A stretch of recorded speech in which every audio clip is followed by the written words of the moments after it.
Bonsoir et bienvenue à tous, nous sommes le mardi 11 février, il est l'heure de l'info. La colère des agriculteurs gronde face au pillage de leur matériel, une situation qui fragilise encore un peu plus le monde agricole. Vitry-le-François va étendre son réseau de chaleur, des travaux estimés à 5 millions d'euros, nous vous donnerons les détails. Rencontre avec Laine Mordin, une artiste haut-marnaise aux multiples talents, illustratrice, autrice, musicienne ou chanteuse, elle est touche à tout.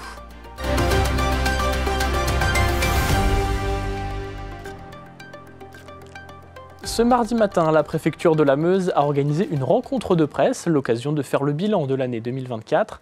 Parmi les sujets évoqués, l'économie, la santé et le projet CIGEO, mais surtout la sécurité, avec une hausse de 18% des cambriolages et du nombre de décès sur les routes, avec en 2024 20 décès contre 11 en 2023. Écoutez le préfet de la Meuse, Xavier Delarue, à notre micro. C'est vraiment une année difficile. Quand on regarde les causes, alors qu'on a à peu près le même nombre d'accidents, on s'aperçoit que dans 8 cas sur les 20, la victime avait consommé soit des produits stupéfiants, soit de l'alcool, soit des médicaments. Dans 4 autres cas, on a des malaises, des problèmes de santé. Et puis, on s'aperçoit aussi qu'on a un certain nombre de cas, 5 cas de vitesse excessive ou très excessive, et puis aussi 4 cas de non-port de la ceinture de sécurité. Et je pense qu'on a collectivement un effort à faire en termes de prévention, s'éveiller les uns sur les autres, et peut-être dans notre entourage de rappeler ces règles.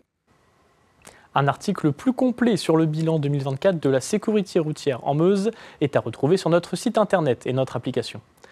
Une canalisation de gaz a été rompue accidentellement ce mardi matin entre Éclaron et Imbécourt. L'accident s'est produit sur un chantier aux abords d'un pont qui alimente les deux communes. 14 sapeurs-pompiers et le service Urgence Gaz ont été mobilisés. La fuite, située entre la rue de la Gare et la rue d'Imbécourt, a obligé 5 habitations à être évacuées. 418 foyers ont été privés de gaz et sont petit à petit en train de récupérer leur accès. Du matériel volé, des dégâts importants et des agriculteurs démunis. Ces derniers mois, les exploitations agricoles sont la cible de nombreux vols. Dans la Meuse, plusieurs dizaines de cas ont été recensés depuis le mois d'octobre. Un fléau qui fragilise encore un peu plus le monde agricole, déjà en grande difficulté. Face à cette situation, les agriculteurs s'organisent pour mieux se protéger, tandis qu'un dispositif d'alerte a été mis en place. Les détails avec Julien Debruyne. C'est en se rendant dans sa ferme il y a 2 semaines que Nicolas, agriculteur à Pierrefitte-sur-Aire, a fait la triste découverte. En fait, les voleurs sont passés par là-haut, ils ont coupé les fils barbelés. Ils ont coupé les fils barbelés près du tas de bois là. Ils sont montés sur le tas de bois et ils ont arraché le bardage à ce niveau-là pour rentrer dans le hangar. Un préjudice beaucoup trop important pour lui. Ils ont pris l'écran, tout l'écran qui est ici. Et ils ont tout cassé à ce niveau-là. Et couper le faisceau qui alimente. Et ça vaut, vous m'avez dit? En tout, il y en a pour 5 000 € l'ensemble. 5 000 € cette fois-ci, mais ce n'est pas une première pour cet agriculteur. Depuis des années, il est régulièrement victime de ce genre d'infraction. Nicolas ne compte même plus les sommes des matériels dérobés. Dans un contexte agricole difficile, ce phénomène est très loin d'aider les agriculteurs. Le moral n'y est plus. Plusieurs fois, on a eu du fioul qui ont été volés. Et en 2018, j'ai eu 3 tracteurs qui ont été volés. Et on ne sait plus quoi faire, on est démunis. On ne sait pas comment se protéger. Et ça peut arriver à tout le monde. Et c'est compliqué moralement. À chaque fois, on tend le dos quand on arrive ici, savoir ce qu'on a été visité, ce qu'on nous a siphonné des tracteurs. On est toujours sur le qui-vive, quoi. Pour lutter contre ce fléau, plusieurs actions ont déjà été mises en place par certains agriculteurs. Ghislain, par exemple, a créé son propre système pour empêcher les voleurs de lui rafler ses outils de travail. Moi, je me suis fait voler plusieurs GPS sur du matériel différent. Et il y a notamment du matériel qu'ils ont été obligés d'arracher. Donc j'ai recréé un support avec des aimants, un système d'aimants, pour pouvoir déclipser l'écran. Grâce à cette solution, l'écran, on peut le ramener chez nous. On peut le mettre à un autre endroit que sur le tracteur. Alors que dans la théorie, on peut pas les démonter. Ces derniers mois, une recrudescence importante des délits de vol a été remarquée dans la région. Depuis octobre, 35 cas ont été signalés dans les exploitations agricoles, soit 1 à 2 vols par semaine. On ne peut pas les surveiller 24 heures sur 24 et donc ça attise quelques convoitises malheureusement. Ça vaut cher, c'est souvent du matériel de bonne technologie hein, et donc forcément ça intéresse les voleurs. C'est parfois assez simple à prendre, hein. C'est des tablettes tout simplement, des tablettes numériques, GPS, des antennes et donc ça peut être assez rapide à voler. Pour leur venir en aide, la Chambre d'agriculture, en collaboration avec le département de la Meuse, a créé un réseau d'alerte rapide pour prévenir des délits en cours via des SMS. Son nom, Alerte Agri 55. Ça permet de pister, on a envie de dire, les voleurs hein, quand le fait a été réalisé et donc d'informer éventuellement les gendarmes de l'itinéraire d'une voiture, d'un camion suspect sur notre département. Donc ce SMS est envoyé assez rapidement. Il indique ce qui a été volé, éventuellement le nombre de personnes, évidemment la date et le lieu de l'infraction. Les agriculteurs attendent désormais une solution pérenne. Dans le Grand Est, avec ses 41 000 exploitations agricoles, la vigilance reste de mise pour protéger le matériel et les infrastructures. Un mot de volley à présent avec un des matchs les plus importants de la saison pour le CVB 52. Ce soir, les Chaumontais reçoivent les Italiens de Trente pour les quarts de finale de Coupe d'Europe. Nous retrouvons sur place Gaël Bossu. Gaël, tu es à Palestra et le moins que l'on puisse dire, c'est que c'est une opposition qui promet ce soir. Exactement, bonsoir Paul, bonsoir à tous. Le challenge est immense ce soir pour les Chaumontais puisque ce sont tout simplement les champions d'Europe en titre du Trentino qui se dressent sur la route du CVB 52 pour ce quart de finale aller de CEV Cup, la Coupe d'Europe bis. En terminant 3e de leur phase de poule de Ligue des Champions, les Chaumontais ont hérité de l'affiche la plus relevée de ces quarts de finale face à une des toutes meilleures équipes au monde depuis une dizaine d'années. Mais comme on dit souvent, si on veut aller au bout d'une compétition, il faut de toute façon battre toutes les équipes et l'exploit peut commencer ce soir pour les Haut-Marnais dans leur antre de Palestra qui sera bien fourni. D'autant qu'il y a des raisons d'y croire, Paul, puisque le CVB est actuellement sur une série de 6 victoires consécutives, toutes compétitions confondues. La qualification se jouera au meilleur des 2 matchs aller ce soir, puis dans 15 jours le match retour, mais cette fois en Italie. Autant dire que le CVB 52 serait bien inspiré de faire un bon résultat ce soir face à Micheletto et les siens pour rêver d'un exploit magistral et pourquoi pas d'une place en demi-finale. C'est tout ce qu'on souhaite aux Chaumontais en tout cas. Merci beaucoup Gaël. Vous retrouverez évidemment le résumé de ce match demain soir dans votre journal. Direction Vitry-le-François à présent. La commune a récemment officialisé l'extension de son réseau de chaleur. Une initiative qui a pour but de renforcer l'efficacité énergétique de la ville en exploitant des sources renouvelables. Mais alors, quels sont les détails de ce projet et ses implications pour les habitants? La réponse avec Julien Debruyne et Gaël Bossu. À Vitry-le-François, le réseau de chaleur urbain s'apprête à franchir une nouvelle étape. Dès le mois de mars, les travaux d'extension débuteront avec un objectif clair, raccorder 17 nouveaux clients d'ici à la fin de l'année. Dalkia ici investit dans ce projet, donc on est délégataire de ce service public et on construit le réseau de chaleur d'une part, on l'a évidemment conçu, on construit la solution, on va réaliser les travaux et ensuite on l'opère, c'est-à-dire on va exploiter ce réseau de chaleur pour produire toujours la meilleure énergie, c'est-à-dire celle qui n'émet pas de CO2 au meilleur moment, c'est-à-dire le moins possible, de façon la plus sobre possible pour les habitants et pour les usagers de ce réseau de chaleur. Ce chantier se déroulera en 6 phases et s'étendra sur plusieurs mois. Au total, près de 5 km de nouvelles canalisations seront posées pour connecter une vingtaine de bâtiments supplémentaires, avec un objectif total de 4 800 logements desservis. Pour les habitants, ce projet devrait permettre de moins dépendre des énergies fossiles et d'assurer un prix plus compétitif que celui du gaz. Il s'agit de décarboner complètement la ville. Nous avons un réseau de chaleur qui est alimenté par une chaufferie biomasse, donc on récupère du bois qui n'était pas utilisé, on lui extrait son énergie et aujourd'hui on va augmenter le nombre des abonnés. Par exemple ici l'hôtel de ville va être un chauffage décarboné. La médiathèque, Albert Camus qui est à proximité, on est dans une phase préalable qui précède ce qu'on appelle l'écologie industrielle. Donc le réseau va arriver en limite de la zone d'activité et un prochain stade de développement sera justement de travailler avec les industriels de manière à avoir des échanges de chaleur avec eux et de récupérer de la chaleur fatale. Dans l'après-midi, les principaux concernés se sont rendus sur le site de la chaufferie pour découvrir un équipement clé du dispositif, l'éco-condenseur. Cet élément doit jouer un rôle essentiel dans la récupération de chaleur et permet d'améliorer l'efficacité énergétique du réseau. Les défis que nous avons à conduire, c'est d'abord évidemment d'apporter du bois énergie qui est en proximité de la chaudière biomasse, puisque évidemment on ne va pas rajouter du CO2, donc on est vraiment dans un rayon extrêmement proche de Vitry, très largement en dessous de 100 km. Ensuite on exploite ce réseau de chaleur, c'est-à-dire qu'au quotidien il faut qu'on n'ait pas d'interruption de chauffage, qu'on n'ait pas d'interruption de l'eau chaude qu'on apporte à tous les usagers. Un projet d'envergure pour la ville, l'investissement porté par le groupe Dalkia est estimé à 5 millions d'euros. Ce soir, nous recevons Laine Mordin. Vous êtes illustratrice, autrice, peintre, musicienne, actrice et chanteuse. On peut dire que vous touchez à tout. C'est une tendance que j'ai, oui.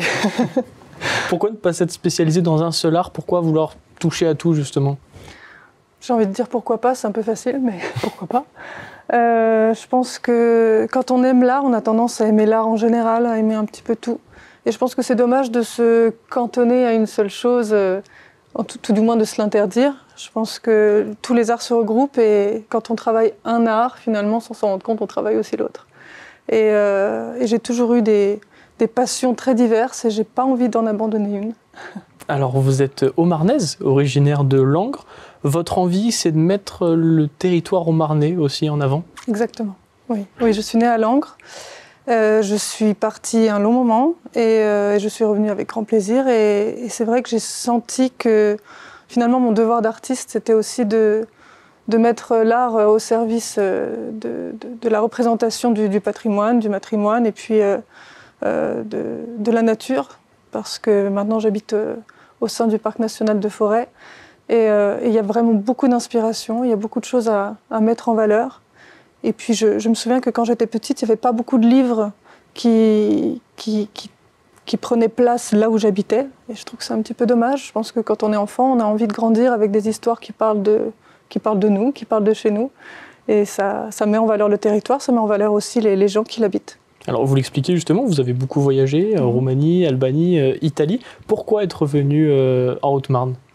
Je pense qu'on sait ce qu'on rate une fois qu'on a voyagé. Je pense que voyager, ça devrait être un chemin que tout le monde doit prendre à un moment ou à un autre. Pas spécialement pour éviter, pour fuir, pour juste partir, mais aussi pour revenir. Je pense que ça permet d'être en Haute-Marne, non pas parce qu'on n'a pas vu autre chose, et on revient en Haute-Marne parce qu'on sait ce que c'est, on sait la beauté du territoire, on sait ce qui nous a manqué finalement, la qualité de vie, la belle nature, et puis les gens. Je pense qu'on est beaucoup à être partis pour nos études, c'est normal, on ne peut pas faire autrement, il n'y a pas d'université de lettres ou de médecine à Langres par exemple. Mais on part pour mieux revenir et on revient avec passion finalement. On ne revient pas par obligation, on pourrait aller n'importe où. Mais... Ces voyages, ils vous ont aussi permis d'avoir des inspirations pour ce que vous faites aujourd'hui, pour votre art, que ce soit des livres, de la peinture, des dessins, pour plein de choses. Oui, bien sûr. C'est vrai que Giacometti, je l'ai écrit, j'ai commencé à l'écrire à Venise. Donc on retrouve dans Giacometti Venise, on trouve aussi Langres, on trouve aussi Auberive. Dès que je suis quelque part, de toute façon, il y a toujours l'art qui m'accompagne. Quand je voyage, je dessine beaucoup sur mon carnet de croquis, j'écris énormément. Et je crois que je produis beaucoup plus. Et je pense que je ne suis pas la seule quand je ne suis pas chez moi. Et depuis que vous êtes en Haute-Marne, vous parlez aussi justement du territoire. Quel est l'impact de ces voyages sur votre œuvre actuelle? Vous parliez de Venise dans votre livre, mais pas que, il y a aussi dans l'imagination tout ce que vous imaginez, que ce soit notamment dans le dessin et l'illustration. Oui, disons que c'est surtout une inspiration pour aller plus loin, en réalité. Les territoires que j'ai vus qui m'ont donné envie de dessiner me donnent envie d'aller ailleurs encore pour dessiner d'autres choses. Et puis aussi de retourner. J'aime bien retourner dans les endroits que j'ai déjà connus parce que je les connais. Quand on connaît un territoire, c'est plus facile de le mettre en valeur. Alors pour vous, l'art, c'est pour tout le monde et aussi tout le monde peut en faire. Exactement. C'est aussi ça le message quand on est artiste en Haute-Marne, c'est que dans les métiers qu'on nous présente quand on est petit, il n'y a pas forcément les métiers artistiques quand on habite à la campagne. Donc j'aime bien être invitée dans les écoles, dans les médiathèques et faire des ateliers avec les enfants, déjà parce que j'adore ça, mais aussi parce que ça permet de montrer mon métier et de dire que ça peut être votre passion, mais ça peut être aussi une profession. N'hésitez pas, il n'y a aucune loi qui vous interdit d'être artiste, tout le monde peut être artiste. Et voilà, si vous voulez vivre de votre passion, rien ne vous en empêche. Est-ce que c'est faisable, est-ce que c'est possible de vivre justement de son art en Haute-Marne dans un territoire rural? Oui, oui. Simplement, il faut juste savoir que ce n'est pas stable. C'est pas un métier où on va avoir, je sais pas, toujours le même salaire.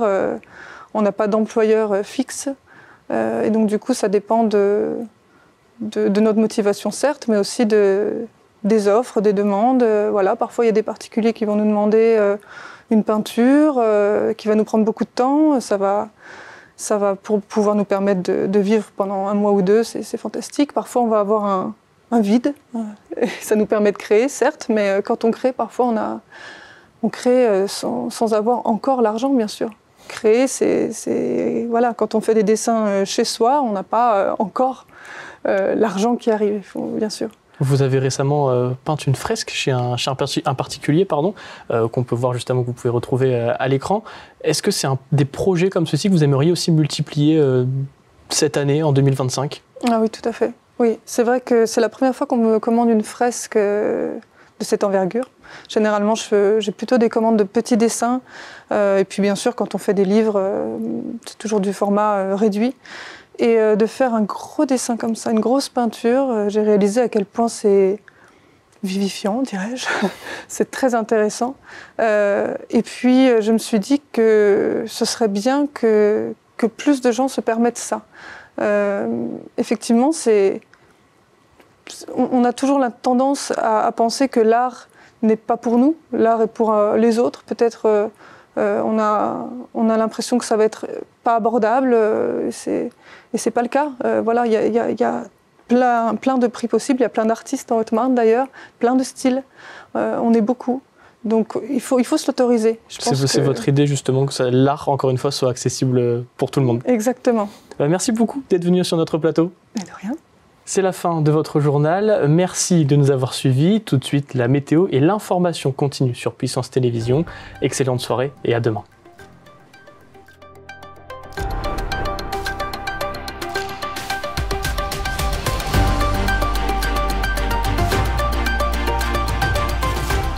Toute l'actualité en continu à retrouver sur notre site internet et notre application mobile.